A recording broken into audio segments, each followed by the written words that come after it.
Depuis hier soir, nous sommes en train de voir les images dans le match à Alger entre le Mouloudia et l'US Monastir. Ça a été une catastrophe, tout simplement une catastrophe. Une violence inouïe, des actes de vandalisme, des provocations de la part des services de sécurité. C'est un comportement honteux de la part des services de sécurité qui sont à l'origine, je pèse mes mots, les affrontements avec les supporters, les affrontements avec les supporters et les gendarmes notamment, ce qui s'est passé entre les joueurs du Mouloudia et les Tunisiens de l'US Monastir, les gaz lacrymogènes balancés, jetés sur la pelouse d'un nouveau stade qui nous a coûté 110 millions de dollars. Regardez à la fin du match qui va jouer le stade. Regardez. On dirait un champ de guerre. Regardez, regardez. Tout ce qui bouge, les gendarmes ont tiré sur tout ce qui bouge. Il y a un usage disproportionné de la violence. Il y a eu un mort, un supporter de 23 ans. Et moi je vais vous dire, cette violence, c'est une démonstration de force du régime algérien qui veut démontrer à la population, attention, si vous vous révoltez, si vous défiez le régime, si vous faites quoi que ce soit, voilà ce qui vous attend. Depuis hier soir, nous sommes en train de voir les images dans le match à Alger entre le Mouloudia et l'US Monastir. Ça a été une catastrophe, tout simplement une catastrophe. Malgré la victoire du Mouloudia 2-0, le Mouloudia, club de cœur de plusieurs millions d'Algériens. Mais ça a été une catastrophique ce qui s'est passé hier soir. Alors, les images parlent d'elles-mêmes. Une violence inouïe, des actes de vandalisme, des provocations de la part des services de sécurité. Et un jeune supporter du Mouloudia qui est mort à l'âge de 23 ans à la suite d'une chute malheureuse des tribunes du stade de Douéra. Un nouveau stade qui nous a coûté plus de 110 millions de dollars, qui a été déjà saccagé dès le premier jour du match, dès le premier match officiel du Mouloudia d'Alger. C'était une expérience pleine de promesses, de bonheur et de réussite. C'était pleine d'espoir pour le changement et pour la bonne gouvernance du pays. C'était la première fois qu'un club algérien disposait de son propre stade.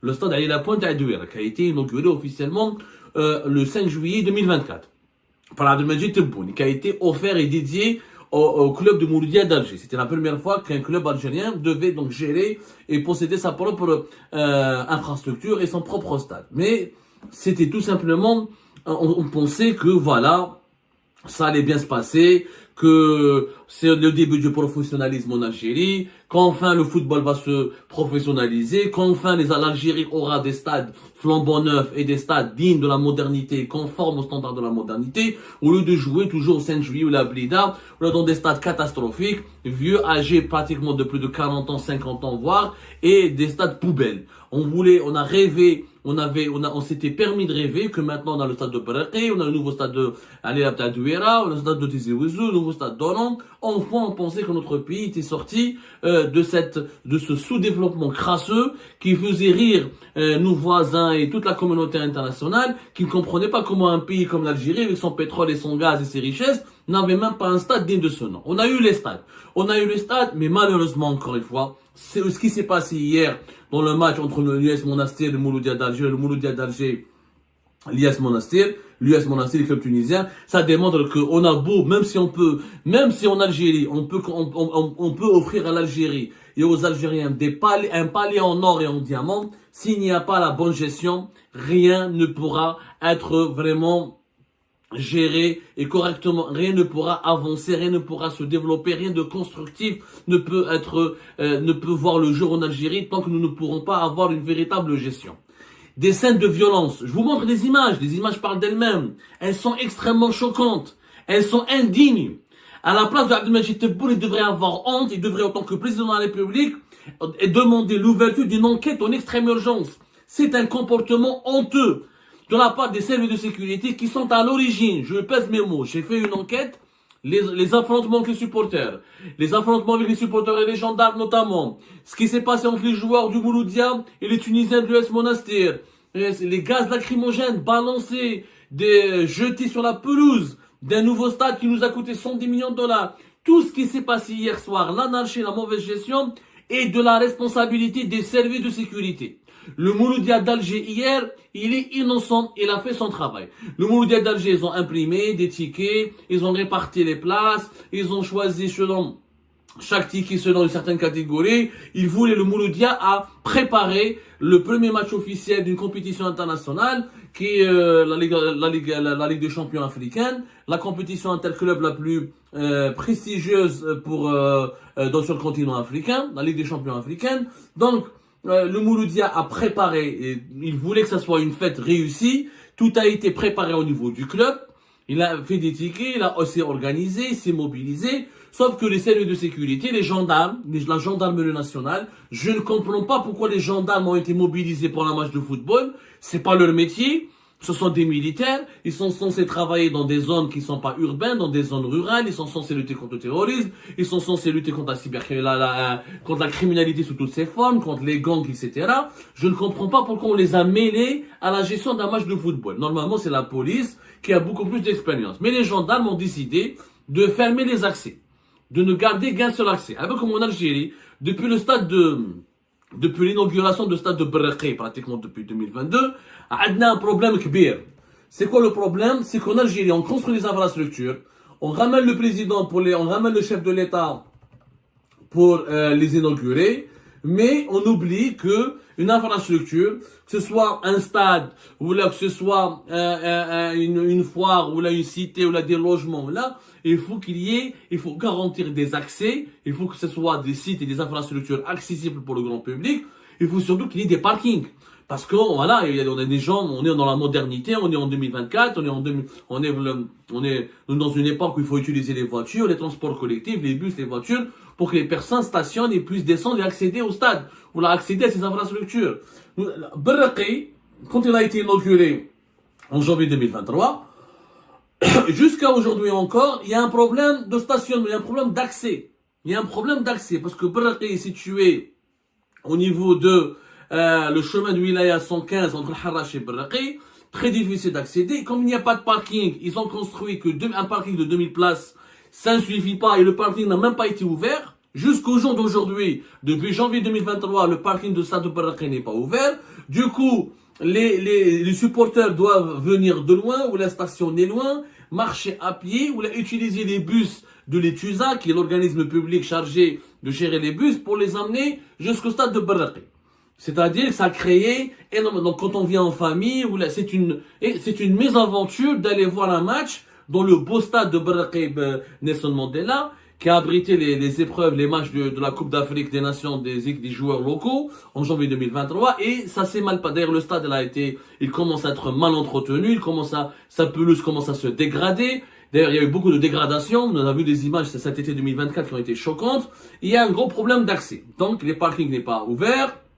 Il faut absolument marcher pratiquement marcher des kilomètres. C'est pas assez désagréable quand on est en famille. Ça peut créer des problèmes d'insécurité quand il y a des supporters chauffés à blanc. Et c'est tout simplement, c'est vraiment une galère. Le stade à Douira, la Pointe, au contraire, il a été doté dès le départ d'un parking de 5000 places. Sa capacité a été augmentée jusqu'à normalement accueillir 8000 places, où le stade de Douira, il est situé à côté de deux autoroutes, le croisement de deux autoroutes. Il y a un accès qui a un changeur spécifique qui ne gêne pas la circulation. Il permet normalement d'accéder facilement en voiture à ce stade. Donc c'était prévu normalement que les supporters pour ce match important dans la Ligue des champions africaine puissent venir avec leur véhicule. 8000 places, c'est énorme. Et tous les supporters ne sont pas véhiculés, mais 8000 places, ils sont remplis. Le Mouloudia d'Alger, c'est un club extrêmement populaire. Chaque véhicule peut contenir 4 personnes. Vous imaginez, ce sont des milliers de supporters qui auraient pu accéder au stade de Douala en toute facilité. Malheureusement, la réalité, de ce qui a été annoncé lors de l'inauguration de ce stade à la Pointe, la réalité est complètement différente de ce qui a été annoncé le jour où Tebboune est parti l'inaugurer. Les parkings étaient toujours en travaux. N'ont pas été ouverts. Le parking n'est pas été ouvert. Le parking n'est pas ouvert, donc ça crée déjà un problème, c'est un gros problème pour accéder à ce stade. De plus, le disposé des policiers, des gendarmes, mais surtout les gendarmes, on va voir les images, ils ont décidé d'ouvrir un accès unique au stade, alors que le stade, il a une dizaine d'accès, un seul accès. Je ne comprends pas pourquoi un seul accès. Pourquoi? Parce que les gendarmes voulaient bien surveiller, bien contrôler les supporters. L'obsession du contrôle en Algérie devient irrationnelle, devient tout simplement maladive. Au lieu d'ouvrir 5, 6, 10 accès et contrôler, ça vous empêche pas de contrôler, bon sang. Même si vous avez 10 accès, ils ont laissé un accès unique. Du coup, les supporters, ils n'ont pas où stationner, n'ont pas difficile pour accéder au stade. Ils sont restés 1 heure à attendre avant d'entrer dans le stade. Et le match devait commencer alors que beaucoup de supporters, à moins d'1 heure du match, étaient toujours bloqués au niveau de l'accès unique. Ça a de l'énervement, ce qui est normal. Vous imaginez, vous arrivez, vous êtes fatigué. Avant même le début du match, vous êtes fatigué, il n'y a pas où stationner, tu peux pas accéder au stade. Tu as acheté un ticket pour une place particulière, mais il n'y a qu'un seul accès. Tu dois te disputer, tu dois te bousculer et tu dois faire la queue avec tout le monde. Les gendarmes sont désagréables, ils sont froids, et ben la tension a éclaté. La tension a éclaté, les affrontements ont commencé. Mais il faut voir la violence. Les gendarmes, bien avant le début du match, ils ont commencé à violenter les supporters. Ils frappaient à tort et à travers, ils bousculaient les supporters, ils les violentaient, etc. Du coup, une fois, donc les supporters sont rentrés déjà remontés contre les gendarmes. Une fois dedans, Z Kebret l'affaire, et ben voilà, je vais vous montrer d'autres images. À l'intérieur du stade, des affrontements ont encore éclaté. Entre les gendarmes et les supporters, et parce que c'est normal, les supporters ont gardé le recul contre les gendarmes ont continué à mal gérer, ils ont une façon de gérer les foules, on dirait qu'ils sont en train de gérer des animaux. C'est-à-dire que pour eux, les supporters, c'est des animaux. Un être humain, quand tu le traites comme un animal, tu le traites comme un chien, à un moment donné, même le chien, quand tu le traites mal, quand tu commences à l'attaquer, quand tu commences à le brutaliser, à le violenter, il se retourne contre toi, il va te mordre. Les images parlent d'elles-mêmes. Des policiers, des gendarmes, qui est violente, notamment les gendarmes, ils ont un comportement extrêmement violent. C'était d'une violence inouïe. Donc, résultat du course, le match a été extrêmement tendu. Ensuite, des joueurs, une bagarre a éclaté entre joueurs, on ne sait pas pourquoi, personne n'a voulu nous expliquer, ni le club tunisien, ni le club algérien. Certainement, la Confédération africaine de football va faire un communiqué, va demander des explications, va faire une enquête, va prendre des sanctions. Regardez à la fin du match qui va jouer le stade. Regardez. On dirait un champ de guerre. Regardez, regardez. Des tirs de lacrymogène, on dirait qu'on est dans une scène de guerre. Des tirs de lacrymogène à tort et à travers. Tout ce qui bouge, les gendarmes ont tiré sur tout ce qui bouge. Ils ont tiré hier, samedi 21 septembre, sur tout ce qui bouge. Une violence inouïe. Inouïe, je dis bien, une violence inouïe. Donc, la moindre des choses, il faut ouvrir une enquête. La moindre des choses, l'usage disproportionné, il y a un usage disproportionné de la violence. Il y a eu un mort, un supporter de 23 ans. La justice algérienne devrait s'auto-saisir. Il faut faire une commission d'enquête. Il faut enquêter avec le patron de la gendarmerie algérienne, le général Oulhadj. Il faut demander des explications au général Oulhadj. Il faut demander des explications au patron du groupement territorial de la wilaya d'Alger, de la gendarmerie algérienne. Mais il faut absolument trouver les explications et ouvrir une enquête sérieuse. On ne peut pas accepter ce qui est en train d'arriver, ce qui est arrivé, parce qu'il est en train, ce qui est déjà arrivé. Le stade a été saccagé, un supporter qui est mort, le match a basculé dans la violence absolue, les supporters sont sortis violentés, traumatisés, et on n'a pas le bilan des blessés, des gendarmes affolés et assoiffés de violence et de brutalité. C'est des dérives incroyables. On a l'impression que les autorités algériennes voulaient régler leur compte avec le peuple. C'est un règlement de compte. Et moi, je vais vous dire, cette violence, c'est une démonstration de force du régime algérien qui veut démontrer à la population, attention, si vous vous révoltez, si vous vous défiez le régime, si vous faites quoi que ce soit, voilà ce qui vous attend. Parce que les supporters de Ahmed Darouelou, ما كسروش جاو لقاو c'est pas de leur faute s'il n'y a pas de parking, c'est pas de leur faute s'il y a un seul accès unique, c'est pas de leur faute si les gendarmes sont débordés par la foule, ils n'arrivent pas à gérer la foule, ils n'arrivent pas à laisser entrer les gens, les contrôler correctement. L'anarchie, la débandade qui a caractérisé l'organisation sécuritaire de ce match n'est pas du tout de la faute ni du club Mouloudia d'Alger, ni la faute des supporters, c'est la faute de la gendarmerie algérienne qui a été mobilisée essentiellement. D'habitude, c'est que la police. On a vu là des policiers et des gendarmes, mais c'est essentiellement les gendarmes qui étaient en confrontation et qui étaient sur le front pratiquement et qui étaient en affrontement direct avec des supporters désarmés qui sont juste venus voir un match. Je ne dis pas que tous les supporters sont exemplaires. Il y a bien sûr des supporters voyous, il y a des délinquants, il y a des provocateurs, il y a quelques hooligans, mais ce ne sont pas eux les éléments déclencheurs des violences qui ont caractérisé le match d'hier. C'était chaotique. Le chaos qui a ébranlé le stade de Ali Lapointe de Douala al-Barah n'a pas été provoqué par les supporters. C'est la violence, encore une fois, excessive. Mais vraiment excessif. Ben, pourquoi tu frappes? Calme les gens. Un accès ne suffit pas. Un deuxième accès, un troisième accès, un quatrième accès. Vous n'êtes pas capable d'achever un parking. Il faut recourir à une société chinoise ou la turque pour continuer pour achever la construction d'un parking. Mais ça coûte rien. Gérer une foule d'êtres humains. Les êtres humains ne sont pas des animaux. On les frappe pas, on les brutalise pas, on les provoque pas comme ça ainsi. C'est malheureux. C'est tout simplement malheureux, et cette violence, ce chaos, je dis bien c'est un chaos, va déshonorer l'image de l'Algérie, va déshonorer l'Algérie. Il va lui porter un énorme discrédit.